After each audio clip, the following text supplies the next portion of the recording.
My name is Claire. I am 28 years old, and this Christmas my family finally discovered I am not the failure they like to whisper about. By the time my mom lifted her glass and announced to the whole table that my sister had just bought a beautiful house, I already knew this dinner was going to end badly. The turkey was still steaming when she leaned back in her chair, loud enough for everyone to hear, and said, "Your sister just bought a beautiful house. When will you finally settle down?" My sister did not even try to be subtle. She smirked over her wine and added, "Yeah, Claire. When are you going to grow up and get your life together?" The room went quiet, waiting for me to laugh it off like I always did. Instead, I smiled. Not the polite smile they were used to, but the kind of calm smile you give when you are holding a secret no one in that room deserves. I looked at my mom and said, "I already did. I just did not invite anyone who doubts me." Her face went red so fast it was almost funny, and every fork froze halfway to every mouth as they all stared at me like they were seeing me for the first time. If you think that one sentence came out of nowhere, it did not. It was built on years of being ignored, dismissed, and compared to a golden child I could never beat. Stay with me until the end, and I will show you how the invisible daughter bought her own house in cash, turned Christmas dinner into a reckoning, and finally walked away from a family that never believed she was enough. That Christmas table was just the final act. The story really started years ago in a quiet suburb outside Chicago, in a house where my mom, Linda, decided early on who the star of the family was going to be, and it was never me.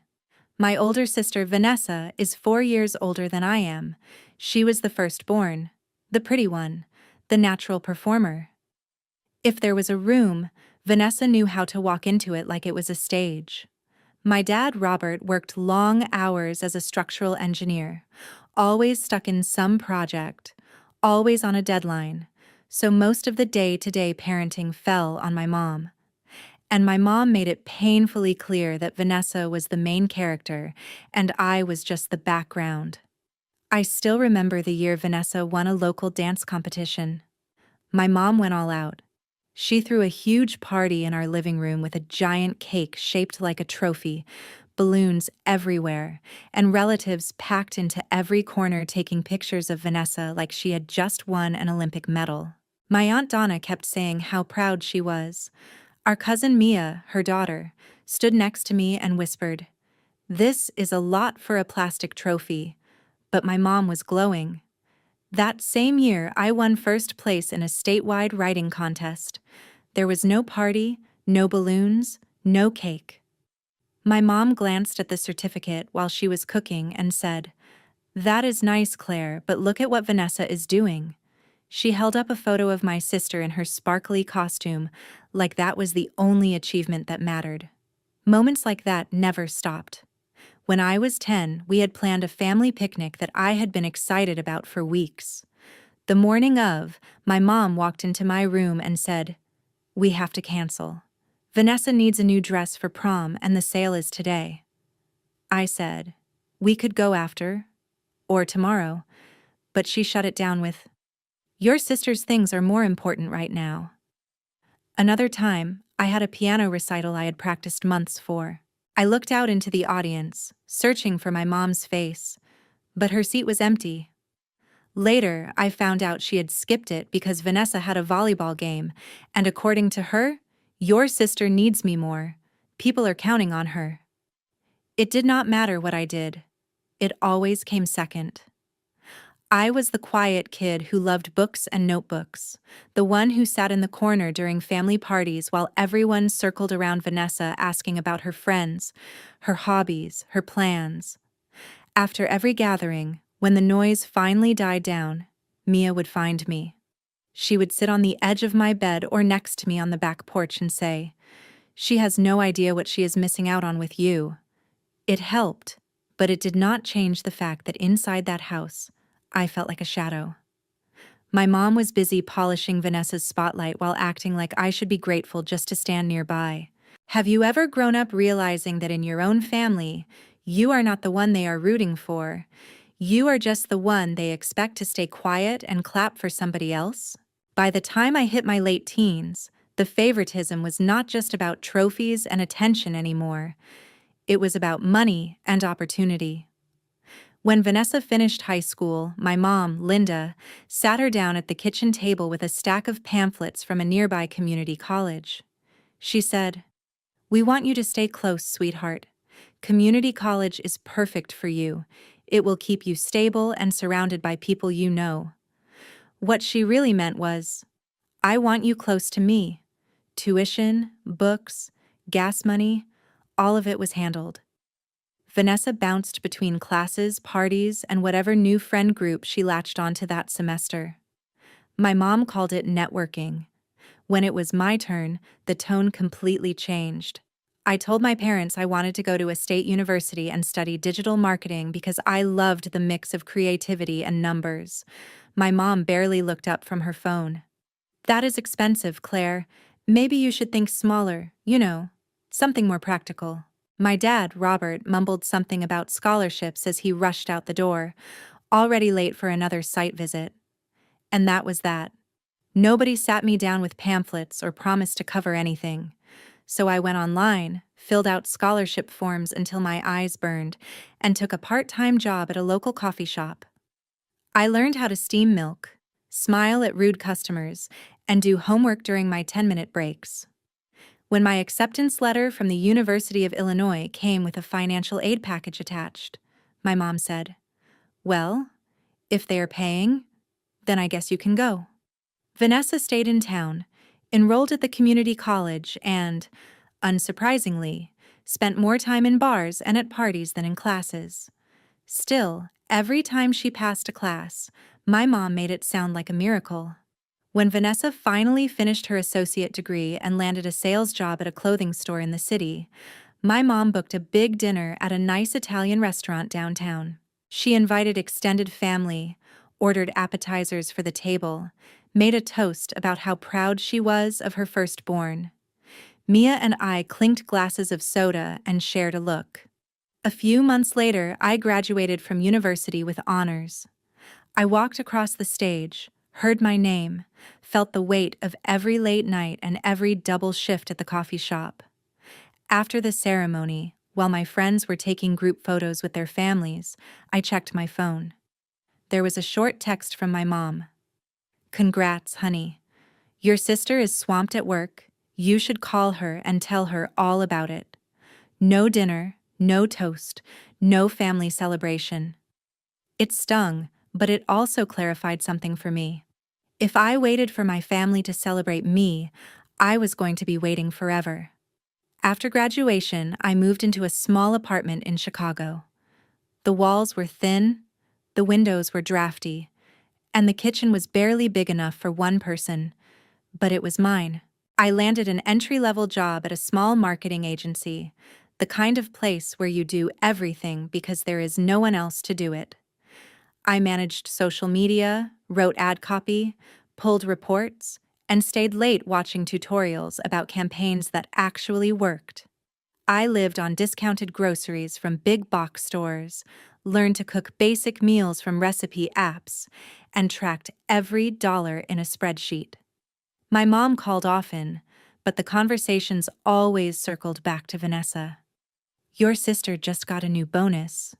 Your sister might get a promotion. Your sister is thinking about moving to a nicer neighborhood." The few times I tried to share something about my life, she would say, "That is good. But have you heard what Vanessa is doing?" After a while, I stopped offering details. I let her assume I was just getting by, just barely keeping up, the way she always imagined me. I poured my energy into work instead. Because when your own family treats you like the backup plan, sometimes the only choice you have left is to become so solid on your own that no one's opinion can touch you.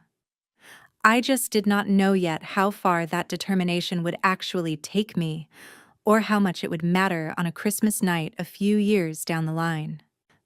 The turning point came on a cold holiday night 3 years before that Christmas dinner, back when I still cared about what my mom thought of me. I had just finished my first really big project at the agency, a campaign for a mid-sized local brand that wanted to reach younger customers online. I had poured everything into it. Late nights, weekends, learning new tools, testing ideas. When the numbers came in and we saw sales jump by almost 30%, my boss actually clapped in the middle of the office. He pulled me into a tiny conference room and said, "Claire, this is the kind of work that gets people promoted." I went home that week feeling like maybe, just maybe, I was finally building a life that mattered. So when my mom insisted I come home for the holiday dinner, I said yes. Part of me wanted to show her I was not just barely surviving in the city. Maybe I was still hoping she would finally be proud of me. The house looked the same as always. Warm lights, the smell of food, my mom moving around the kitchen like a general. Vanessa arrived late, of course, swirling in with a new hairstyle, new boots, and a new story about her coworkers. She hugged my mom first, then gave me a quick side hug like I was a distant acquaintance, not her sister. We all sat around the table, plates piled high, conversation bouncing around. My Aunt Donna asked how work was going for me, and for once, my mom did not cut in. I took a breath and started to share. I told them how the campaign I led had gone viral on social media, how the client had extended their contract, how the agency was talking about using my strategy as a template for future projects. My cousin Mia's eyes lit up. "That is huge," she said. "That is like real career stuff, not just a job." I laughed, a little shy but proud. I admitted I had gotten a bonus, nothing crazy, but enough to make me feel like I was moving forward. For a few seconds, the table was actually quiet, everyone listening. Then my mom tilted her head and smiled, but not at me. She turned to Vanessa and said, "Speaking of moving forward, did you all hear about Vanessa's new car? She just got an SUV, one of those nice ones, so she can drive to work more comfortably." The conversation snapped away from me like a rubber band. My uncle asked about the model. My aunt asked about the color. My mom bragged about the deal they had found. I watched the spotlight slide off me and land right back where it always did, on Vanessa. Mia shot me a look across the table, the kind that said, "I saw that. I am sorry." Later that night, while we were cleaning up, my Aunt Donna found me in the hallway. "Your mom just wants you to be happy," she said in that careful tone people use when they know they are about to say something you will not like. "Maybe do not focus so much on work. Men want someone who can balance career and family. Vanessa is good at that. She is not intimidating. You do not want to make it hard for yourself later." I stood there holding a stack of plates, listening to that old script all over again. Work too hard and you are doing it wrong. Do not work hard enough and you are a disappointment. Either way, I was always the one who needed to adjust. On the drive back to my apartment that night, my mom rode with me. The heater in my car made a faint rattling sound, and the city lights blurred past the windshield. She stared straight ahead and said, "You know, your sister is really getting her life together. New car, steady job, good man. You should think about settling down too, Claire. You are not getting any younger." Something in me clicked into place then, a quiet, solid feeling. I realized I could chase her approval for the next 10 years and still end up in this exact conversation, still being compared to Vanessa like we were in some twisted competition I never signed up for, so I stopped playing. I stopped giving her detailed updates about my life. At work, I doubled down. If no one at home was going to see me, I would make sure people out in the real world did. Over the next couple of years, I moved from junior roles into managing bigger accounts. I learned how to turn trends into strategy, how to pitch to clients, how to lead a team. Our agency landed a few national brands, and I found myself in meetings with people I used to only read about in trade articles. Eventually, my title changed to creative director on a few major campaigns, and my paycheck started reflecting the hours I had put in. I started investing too, slowly at first. I read about index funds and long-term growth, downloaded a couple of investing apps, and set up automatic transfers. While other people my age were posting photos from expensive bars and weekend trips, I was putting money into accounts I did not touch and living like I was still broke. Meanwhile, Vanessa bounced from one job to another. Clothing store sales to assistant at a small office to some kind of event coordinator. Every time she changed roles, my mom framed it as brave and adventurous. "Your sister is not afraid to try new things," she would say, like that made up for the instability. The more my own life stabilized, the more I started to really see the cracks in Vanessa's perfect image. She always had new shoes, new gadgets, new hair, new trips. But somehow she was always calling my mom asking for a little help until next paycheck. My mom would sigh and complain about being tired, but the money always went out. I stayed quiet, watched, and did the math in my head. It did not add up. Still, I kept my distance. I built my career, my savings, my life. I told myself it was none of my business how Vanessa and my mom handled their money. I only broke that rule the day my mom called to announce the big news, the one that would drag me right back into their spotlight whether they liked it or not. She said Vanessa was finally buying a house, and the whole family was getting together to celebrate. My mom turned Vanessa's house news into a full-blown event before a single box had even been moved. A couple of weeks after that phone call, she texted the family group chat in all caps about a backyard cookout to celebrate Vanessa's mortgage approval, like my sister had just been handed the keys to the entire city.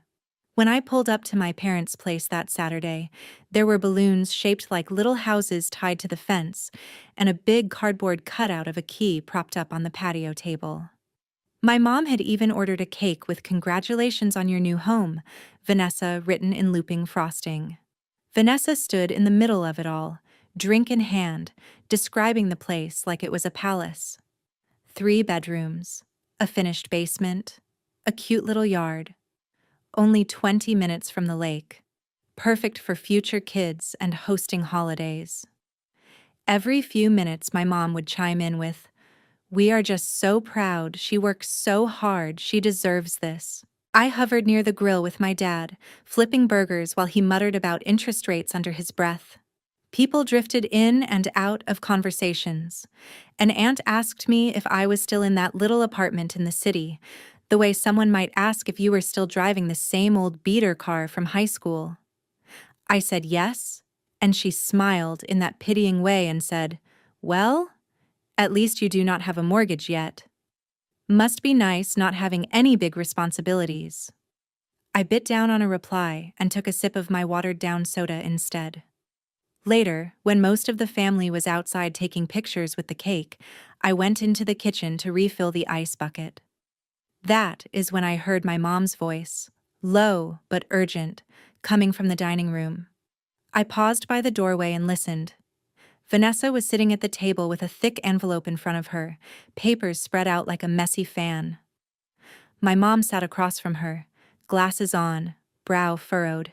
"I just do not know how you are going to keep up with all of this," my mom said. "You have 3 credit cards almost maxed, a car payment, and now this mortgage." Vanessa sighed dramatically. "I know, Mom. But if I do not buy now, I will never get in. Everyone my age is buying. I cannot be the only one still renting." "You know how that looks." My mom rubbed her temples. "How much are you short for the closing costs again?" Vanessa slid one of the papers across the table. "Around 10 grand, she said. "Maybe a little more if they do not waive the fees." I was thinking, maybe you could pull from your savings or the retirement account again. Just this once. Just until I get my promotion. Just this once. The same phrase I had heard her use about extensions on homework, rent, phone bills, parking tickets, always just this once. My mom hesitated, then said, "I will see what I can move around. Maybe I can put some of it on my card for now, just until you are settled. My stomach turned. I thought about the night I asked my mom for a few $100s to cover a security deposit on my first apartment, and she told me it was important I learn to stand on my own 2 feet. I thought about every extra shift I had taken, every weekend I had skipped going out so I could build the savings she was so casually rating for Vanessa. I stepped back before they saw me, heart pounding a little too fast. A few minutes later, I walked into the dining room like I had just arrived, and they both snapped on smiles like nothing had happened. My mom slipped the papers back into the envelope, Vanessa tucked it into her bag, and the performance moved back outside to the patio where the cake and cameras waited. That night, when I got back to my tiny apartment, I opened my laptop and really looked at my numbers. I pulled up my accounts, my investment apps, my savings. Years of working, saving, and quietly investing had added up to more than I had let myself acknowledge. While my mom had been pouring money into Vanessa's appearances, I had been pouring mine into my future. For the first time, the idea that I could actually buy a place did not feel like a fantasy. It felt like math. Within a few weeks, I was meeting with a realtor on the edge of a small lake community outside the city, walking through a bungalow with big windows, a wide porch, and a view of the water that made my chest ache in the best way. 3 bedrooms, an open kitchen, a small office at the back that looked straight out onto the lake.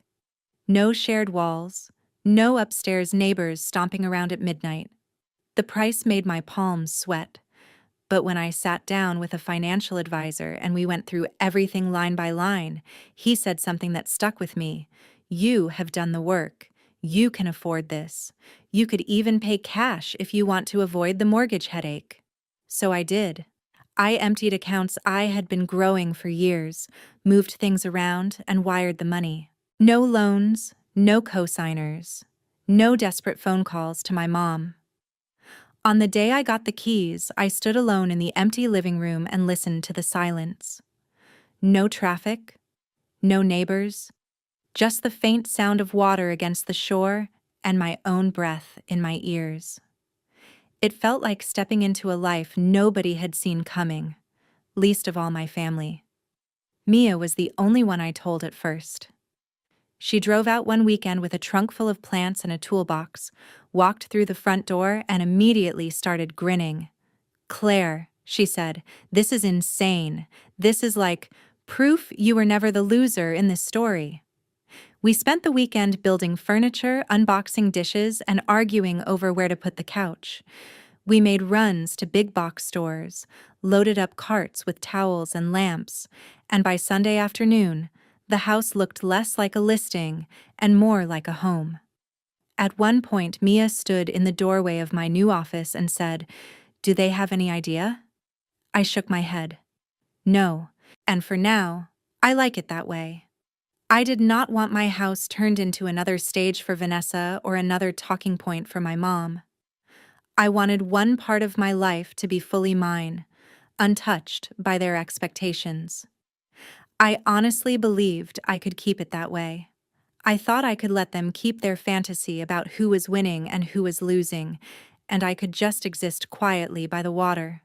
I did not know yet that one Christmas dinner would drag everything out into the open, whether they were ready for it or not. Christmas at Vanessa's new house looked like a holiday commercial. The living room was draped in white lights, a huge tree glittered in the corner with matching ornaments, and there was a faint smell of cinnamon and sugar hanging in the air.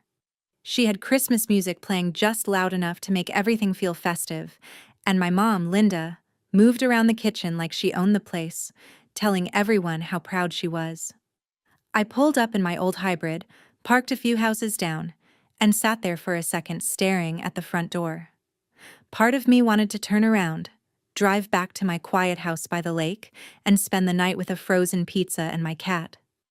Instead, I took a breath, grabbed the bottle of wine I brought out of pure habit, and walked up the driveway. Vanessa opened the door in a red sweater dress and perfect makeup, the kind of polished look that photographs well. She hugged me lightly, glanced at my outfit, and said, "You look nice." Kind of simple, but nice. Classic Vanessa. Inside, relatives were already settled in. My Aunt Donna and my uncle were on the couch. Mia leaned in a corner, scrolling on her phone, shooting me a quick smile when she saw me. My mom emerged from the kitchen, wiping her hands on a towel, and kissed my cheek. "I am so glad you could make it," she said, like I had been the one who begged for an invitation. Dinner was loud in the way big family dinners always are. The table was covered in food, turkey and mashed potatoes, green beans, stuffing, baskets of rolls, and a pumpkin pie cooling on the counter behind us. People passed plates, clinked glasses, and swapped stories. For a while, I let myself fade into the background, listening more than I talked, answering polite questions about work and the city with vague, non-committal answers. I was halfway through my second bite of turkey when it happened. My mom lifted her glass, tapped it gently with her fork, and the room quieted. "I just want to say how proud I am of my daughter," she said, smiling at Vanessa. "Buying this beautiful house, building a real future, being truly settled. This is what stability looks like." Then she turned her eyes to me, and I felt the shift before she opened her mouth. "Your sister bought a beautiful house, Claire," she said, voice just a little too loud. "When will you finally settle down?" A soft ripple ran around the table, a couple of awkward laughs, a few raised brows. Vanessa did not waste a second. She tilted her head, smirked, and said, "Yeah, Claire. When are you going to stop acting like a college kid and get your life together? You cannot live in that tiny apartment forever." For a moment, nobody said anything. Forks hovered over plates. Someone cleared their throat. I saw Mia's eyes flick to mine, wide, wary. It would have been so easy to do what I had always done, to laugh weakly, shrug it off, let the comment slide. But I was not the same girl who used to drive home crying after these dinners. I had a house key in my purse that said otherwise. So I swallowed my bite, set my fork down, and looked straight at my mom. "I am actually already settled," I said, my voice even. "I just did not invite anyone who doubts me." My mom blinked, thrown for a second, then let out a little laugh like I had made a joke she did not get. "What are you talking about?" she asked. "Claire, do not be dramatic. You are renting. That is not the same thing." I held her gaze. "I am not renting," I said. "I bought a house 9 months ago, 3 bedrooms, an office, yard, right on the lake. Paid for it in cash." The silence that dropped over that table was almost physical. Someone's fork actually clinked against their plate. My aunt's eyes got big. My uncle stopped mid-sip. My mom's smile froze on her face, then slid off completely. Vanessa let out a short, disbelieving laugh. "Okay, sure," she said. "You bought a whole house? In cash? Come on, Claire, no one likes a liar." Mia spoke up softly but firmly. "She is not lying," she said. "I have been there. It is real. It is beautiful." Everyone's head swiveled toward her, then back to me. My mom shook her head slowly. "Why would you buy a house and not tell your family?" "Because every time I tried to show you my life, you changed the subject to hers," I said. "You did not want to hear about my degree, my job, my promotions. Why would you care about my house?" "This is ridiculous," my mom snapped. "Your sister worked so hard for this place. You could at least be happy for her instead of trying to one-up her at her own dinner." I felt the anger rise, not the wild kind that makes you yell, but the cold, steady kind that makes everything crystal clear. I looked at Vanessa. "I am happy anyone can get a home," I said. "What I am not happy about is you pretending you did it all on your own while you drain mom's savings and load up credit cards like it is free money." Vanessa's face went sharp. "Excuse me?" she said. "You do not know anything about my finances." "Actually, I know a little," I replied. "I heard you two at the last cookout. 3 cards almost maxed, car payment, Short 10 grand for closing, so mom has to raid her retirement again. I did not go digging, you were just loud. My mom's eyes widened and she glanced at Vanessa, guilt and panic flickering across her face. That is none of your business, Vanessa spit out. You are spying now. Eavesdropping. That is pathetic. What is pathetic is mom telling me over and over that she could not help me with a security deposit because I needed to stand on my own 2 feet, and then lighting herself on fire financially to keep your image intact, I said. I have been standing on my own 2 feet for years. You are standing on her bank account. My aunt shifted uncomfortably. My uncle cleared his throat. Someone muttered, "Wow." My mom's voice went tight. Claire, that is enough. You are ruining Christmas. No, Mom, I said quietly. You ruined Christmas the moment you decided to use it as a stage to humiliate me while praising Vanessa. I am just finally answering back. There was a long, heavy pause. Vanessa leaned forward, eyes narrowed. So you think you are better than me now? She said. Because you have some lake house and a job with a fancy title? I met her stare. No, I do not think I am better than you, I said. I think I stopped playing a game that was rigged from the start. That is all. I pushed my chair back. The legs scraped against the floor louder than I intended, but I did not apologize. I reached for my bag and stood up. Where are you going? My mom demanded. We are not done talking about this. I think we are, I said. You made it clear a long time ago whose side you were on. Tonight, I just made it clear I am finally on my own side. For a second, nobody moved. Then Mia stood up too, almost like an instinct. I will walk you out, she said. We crossed the room in front of a dozen stunned faces and stepped out into the cold night air. As the door closed behind us, the noise of the house muffled, my heart finally slowed. I could feel the shock I had left in that dining room, the cracks that had just formed in the story my family had been telling themselves for years. And as I walked down the driveway toward my car, keys in hand, one thought settled in my chest like something solid and permanent. For the first time in my life, I had not just survived a family holiday. I had changed it. 3 weeks after that Christmas dinner, the group chat was still quieter than it had ever been. No more all-caps messages from my mom about Vanessa's amazing new curtains or how perfect her neighborhood was. Instead, there were long gaps, random forwarded memes from relatives trying to pretend nothing had happened, and the occasional awkward question from someone asking if I was doing okay. The only person who texted me like normal was Mia. She sent me a message one night that said, "You know they are still talking about you, right? The way you smiled when you dropped that lake house bomb? You are basically family legend now." I was sitting at my kitchen table when I read it. Laptop open, my cat curled up on the chair beside me. I looked around at my home, the one nobody believed I could have, and felt something I had not felt in a long time around the word family. Peace. A few days later, I invited Mia and her parents, my Aunt Donna and uncle, to come out to the lake for the weekend. They showed up with too many snacks and not enough jackets, complaining about the cold and marveling at the view. We cooked together, walked along the water, played board games at my dining table. At one point, Donna stood by the window watching the lake and said quietly, "I am sorry, Claire. I should have spoken up sooner." I shrugged, not out of disrespect, but because I was tired of carrying everyone else's regret. "You see it now," I said. "That is what matters." As winter turned into spring, news about Vanessa and my mom reached me in pieces, mostly through Mia. The credit card balances Vanessa had been juggling finally tipped over into unmanageable.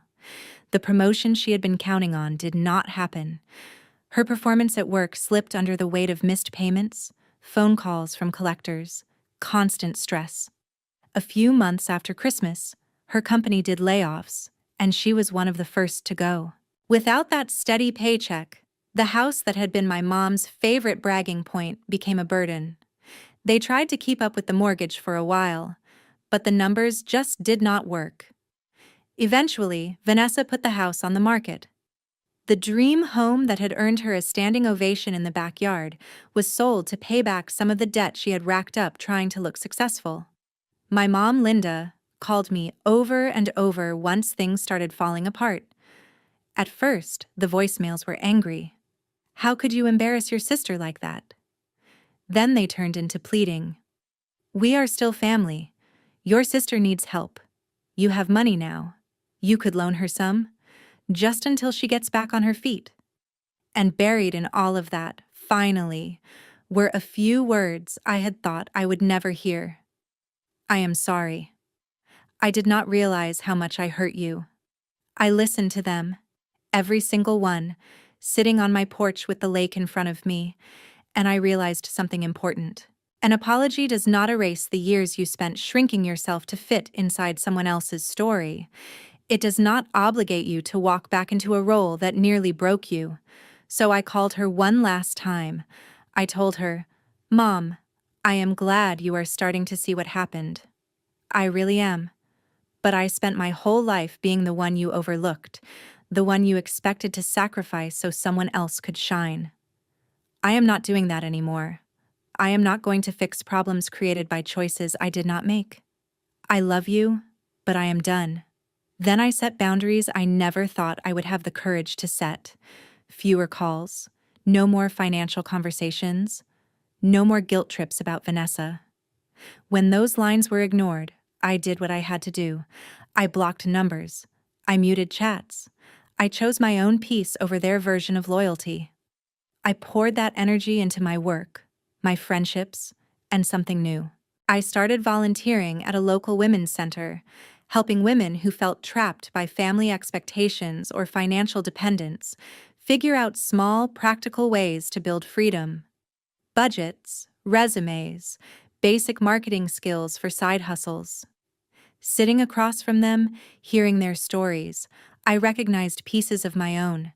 The ignored daughter, the responsible one, the one everyone assumes will be fine, so no one ever asks if she is actually okay. If there is any lesson in what happened to me, it is this. Being the invisible child does not mean you are powerless. Sometimes it means you are the one quietly building a life strong enough to walk away. Parents can play favorites. Siblings can soak up all the attention, but at the end of the day, the only person who truly lives with the consequences of your choices is you. You are allowed to draw lines. You are allowed to say no, even to family. You are allowed to build something they never saw coming and keep it safe from the people who doubted you. If you grew up feeling like the background character in your own home, I hope my story reminds you that you do not have to stay there. You can choose yourself, even if it makes other people uncomfortable. And if you have ever had to break your own heart by stepping away from a family that would not see your worth, you are not alone.